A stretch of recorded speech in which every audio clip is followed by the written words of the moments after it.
বাইতুল মামুর, 7 আসমানের উপর। এটা কত বড় শোনেন। কৃষ্ণই বলেন প্রতিদিন এই আল বাইতুল মামুর ফেরেশতাদের মসজিদে 70,000 ফেরেশতা ইবাদতের জন্য চান্স পায়। একবার ঢুকে যে বের হয়ে যায় কিয়ামতের আগে দ্বিতীয়বার আর তারা চান্স পাবে না। ওইটা শেষ। এরপরে সিদরাতুল মুনতাহা, সীমান্ত বৃক্ষ, এটা আরো বড়। ফেরেশতাদের জ্ঞান সীমানা ওইখানেই শেষ।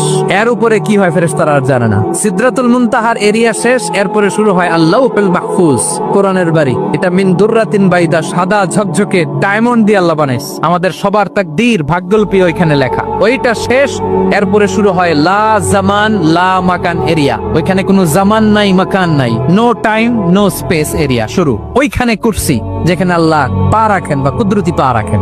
বড় রাজা বাদশারা সিংহাসনে বসে পা রাখে একটা টেবিলের উপর, শাহী টেবিল, ওইটার নাম কুরসি। আল্লাহ বলে ওয়াসিআ কুরসিয়ুহুস সামাওয়াত ওয়াল আরদ। আল্লাহর এই কুরসিটা এতক্ষণ যা বললাম এই সবগুলোর চাইতেও বড়।